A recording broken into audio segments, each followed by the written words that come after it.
With Donald Trump now back in the White House, the president is starting to fill his early election campaign promise of imposing hefty tariffs on imports from Mexico, Canada and China. To discuss what it all means, we're joined by Professor Tim Harcourt from the University of Technology, Sydney, also the host of the Airport Economist and the channel right here on Ticker. Great to see you.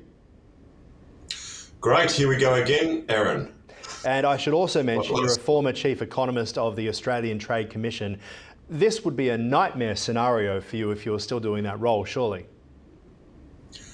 Yeah, amazingly, I felt, Aaron, that I've spent a long part of my career trying to convince people that tariffs are bad and protection's bad. And now Trump is, well, certainly for people I used to try and convince on the left, they probably believe me now because Trump's doing what I feared he would. All right. I'm in two minds about this one, and bear with me for a moment, because I covered the tariffs coming off the car industry in Australia after the Bracks review, which was questioning why the government was spending billions of dollars to prop up the Australian car industry. As soon as those tariffs came off, it didn't really take long until the government just said that's enough. Car industry can't survive. The issue has been the globalisation on paper has been wonderful for a lot of consumers. But China entering the World Trade Organization meant that we had a country that wasn't playing by the same rules as many of these other countries, that then led to a lot of people, not necessarily in the cities, but in regional areas or in places where they manufacture. You think about Detroit, you think about Geelong here in Australia, they got left behind. Is it surprising that a populist push gets that pendulum swinging back towards the thing that protected their jobs? Look, I think you're right, Aaron, to the extent that I was first at the ACTU before I was Chief Economist of Austrade. And one thing I noticed was, that exporting industries tended to pay better wages, provided more high quality jobs. But on the other hand, I knew that politically it was a hard case to make. So I always made the case that you've got to have good safety nets, you've got to support strong protections in the labour market, whilst you're opening up the economy. And to some extent, Paul Keating did that with the Accord, with Medicare, and so on. And even on the Bracks review, as you mentioned, Aaron, I was on the Bracks review. We actually noted that the car. There you go. Yeah. Well, the car companies, particularly Toyota and Holden, told us that they were in Australia not because of the tariffs, but because the skills in Victoria and South Australia were very, very, very high, particularly in design. But after the Bracks review, of course, the Abbott government came in, and Joe Hockey and Tony Abbott almost goaded the car companies to leave. So that was a real tragedy, particularly when now you can see all the skills that we have, we could have been putting them into EVs or something else. Well, you might say that. I think that if you were to have the Australian car industry building an EV, that it would be rather tricky to compete against BYD, which is the Chinese car company. Maybe not EVs, but maybe other industries. I mean, certainly I know some of the skills picked up in Adelaide were providing inputs into mining and other sectors. But on a side note, I always wondered why Australia went for something like cars instead of plane manufacturing, given that you have to sell fewer of them but can make a huge profit, our vast distances, and the fact that Australians used to make planes. Good point. I mean, Hawker de Havilland, very big company in Victoria, back when I was this story as well.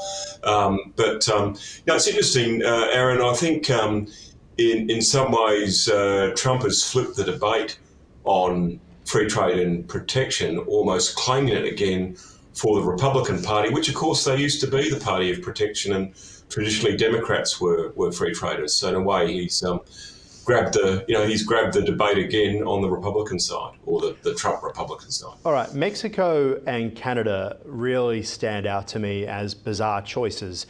We saw that Trump 1.0, as in his first term, focused heavily on a trade war with China. That started off okay, it didn't end well with COVID. But now you have a look at Canada and Mexico, and Trump is saying it's because they're not controlling the borders. But going even further when it comes to Canada, suggesting it should be the 51st state, essentially getting rid of the Prime Minister there as best he can, and now Trudeau's announced that he's leaving as well. What do you think the reasons are for Canada and Mexico? And I always believed that Canada had great relations with the United States as the kind of northern brother that says some words a bit funny. And what does it tell us that could happen to Australia and the UK? Yeah, I mean, I used to live in Canada, and there's always a bit of, friendly rivalry like between New Zealand and Australia. But economically, that made sense to have, if you like, the North American free trade agreement and that group with Mexico and Canada. So that was a surprise, and it seems to be for non-economic issues. The FETA now coming in from China and immigration. So that indeed is a surprise. Whilst China, as you say, it was amazing the Vice Premier saying there's no winners with trade wars, just after China had imposed tariffs on Australia. So the Chinese are a little bit ironic on this issue. With Australia, I don't think we're similar economies structurally to Canada, but we don't have that North American continental border issue, which seems to be driving the issue. We're an island at the bottom of the Pacific, so I don't think there's quite the same parallels between Australia and Canada as you might think, even though our economies look pretty similar. Trump was pretty strong on the front foot, warning Canada and Mexico that if they impose tariffs as a tit for tat, then the tariffs of 25% will go even higher. Well, that didn't stop Mexico from being first, and then Canada as well. Here's Justin Trudeau. Canada will be responding to the U.S. trade action with 25% tariffs. Tariffs against Canada will put your jobs at risk, potentially shutting down American auto assembly plants and other manufacturing facilities. They will raise costs for you, including food at the grocery store, gas at the pump. All right, without being flippant here, the red states, the Republican-controlled states in the United States is what is impacting. So aside from whiskey prices going up for Canadians, also maple syrup going up for Americans, what are the real-world impacts, and what happens when this hits the real world? I think about Boeing, right? So that's the United States' largest exporter. Billions and billions are poured into US government coffers from a company like Boeing. What happens if Trump kicks off a trade war with the EU, with nations that buy planes from Boeing? Does the price of a Boeing go up to a point that airlines end up just buying from Airbus, for example? You think about a Qantas, where they essentially say there's no point doing business with the Americans. Surely that's why you are opposed to tariffs, because where does it end? Extraordinary, Aaron. You remind me of when I had to address the Boeing workers in Seattle, explaining that the more Australian goods and services America bought, the more planes we could buy from Boeing, and therefore them with their jobs. So you're quite right. And ultimately, the tariffs that Trump has imposed on Canada will hurt American workers, American farmers and consumers. And likewise, Justin Trudeau's tariffs are going to hurt Canadians. It's Joan Robinson, the British economist, used to say, putting on tariffs is like putting rocks in your own harbour. You ultimately hurt your own farmers, companies and workers, and indeed consumers in the end, and particularly when there's retaliation. Does China have too many domestic problems to fight back? They essentially really need the US economy. You think about companies like Temu and Shein, for example, which are disrupting the global retail sector. There have been stores in Australia, long-standing stores, that have closed down. Catch.com.au blaming the rise of companies like that as well. Has China had an unfair playing advantage that essentially the West is now trying to stand up against?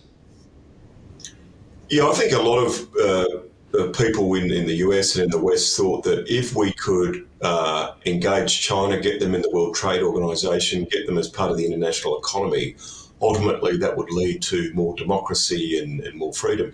Now that hasn't happened, because you've seen the crackdown by Xi Jinping internally, the social credit and so on. So I think there's been a bit of a recalibration of how you treat China in the global economy with a bit more caution. and more links to national security. And we've seen that in Australia too, where it was predominantly the relationship was about bilateral economics and investment. It's now mixed up with national security and other issues. So I think there has been a rethinking of to what extent you engage with China in the world economy, given their very different institutions, and also the way they treat the WTO and the WHO and some of the international institutions that's provided a lot of stability since World War II.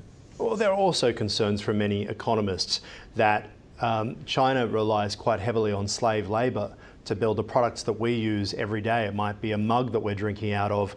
We don't know the work practices that went into making it. All we know is we bought it really cheap from a department store somewhere or online. Let's talk about net zero and the policies there as well. The scrapping of net zero in some countries, what impact that will have on trade first and then global emissions goals, because we've seen that the British Labor, very left-wing government, newly in power, losing a lot of support straight away, historic lows for Keir Starmer already. And yet his, I was going to say treasurer, but the Chancellor of the Exchequer was speaking just last week in Davos and said growth is the most important thing beyond other measures essentially being things like net zero. The UK, are they stepping away from net zero? Even they are. I mean, in some ways, the UK was in an easier position than Australia because, the Thatcher government had closed down most of the coal mines, so they didn't have the over-reliance on coal that they did traditionally. But having said that, I mean, the British Labor government, although they're quite new in power, is taking a real battering at the polls, particularly at the hands of Reform and just people that are very unhappy with both the Labor and the Tory government. So I do think we are seeing growth. Sorry to interrupt. Both sides, the Tories and Labor, have been promising growth for such a long time. And yet, since Tony Blair's government, growth has been going down. I mean, Blair was New Labor worked, right? The idea was small government. But in social democracies around the world, we're seeing growth is stalling right through Europe. In Australia, if it wasn't for government spending, we'd be going backwards as well. Has the experiment of social democracies, and in that we talk about obviously DEI, we talk about issues like climate change too, have they now prevented growth to the point that the people are looking to extremist leaders or extremist parties because they're suffering, they're not seeing the growth that they were promised? We hear leaders all the time at elections say growth, but they keep essentially saying except for this reason or that reason, and the people have had enough. What are your thoughts? Yeah, look, I think both parties have been promising growth, and to some extent, I mean, Blair and Brown did deliver it, but I think the Labor Party and a lot of the parties of the left went for the social issues, as you say, DEI and some of the issues that are now sort of unravelling in the US. And, their constituency has felt that they've let them down, and that's opened the gate for more popular measures that have been quite attractive in the US, obviously, but also now in Italy and previously in Hungary and Poland and even the UK. So I think in some ways they neglected their core constituency and to some degree are starting to pay the price. I think Starmer was pretty lucky that he got elected before this sort of wave came through, and the Tories had been in for a long time and were regarded as being pretty incompetent in the end.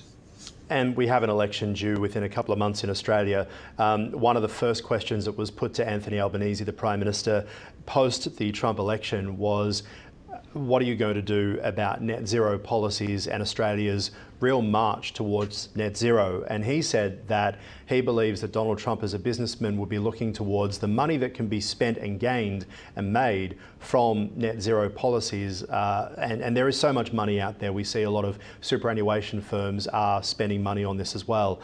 Could that lead to problems in the Australian economy when it comes to superannuation, where you've got the Australian government pushing so heavily? We're now spending billions of dollars trying to build solar panels in Australia. That's been one of the big policies announced when it comes to manufacturing, one of the only policies announced when it comes to manufacturing by the Albanese government. What are your views on the risk to the Australian economy now so heavily reliant on these policies when, as we say, the rest of the world seems to be heading in the other direction? Yeah, I've got to say, Aaron, I think I've said to you on this program before, I'd rather face climate change as a rich country than a poor one. And in some ways, traditional commodity base has allowed our budget to hold up, during COVID and beyond tackle. But climate change series, some things are working on a small scale, but there has been, some doubts with, green steel and Weiler, and some of these promises that are quite heavily on government green subsidies. So to some extent, we're still waiting to see a lot of those things delivered, and it's probably a pretty wise idea, I think, as a policy, in terms of policy, to keep things like gas and nuclear on the table in your mix, because we're still waiting to see the benefits of renewables to come through. So I wouldn't rule out some of those other options right now. You mentioned coal and Margaret Thatcher. I discovered over the weekend, actually, it was the Labor government prior to Thatcher who closed down more of the coal mines than the Thatcher government did. She just became famous for finishing off the job. We look to the early 1980s as the time where coal mining in the UK came to an end. Here's a question for you. What would happen to the Australian economy if we stopped sending coal to China? Well, China will get it from somewhere else, I believe, and so the world's environment will probably be worse, not better, and we'd have incredible, economic restructuring in Australia. Fortunately, we've got iron ore and steel and gas as well, and a very strong agricultural sector, but that would be something I'd be recommending, Aaron. All right, we'll leave it there for now. As always, appreciate your time. Professor Tim Harcourt, host of the Airport Economist channel. If you haven't already, check it out, download the app and get onto that channel. We'll talk to you soon. Thanks, Aaron. Good on you.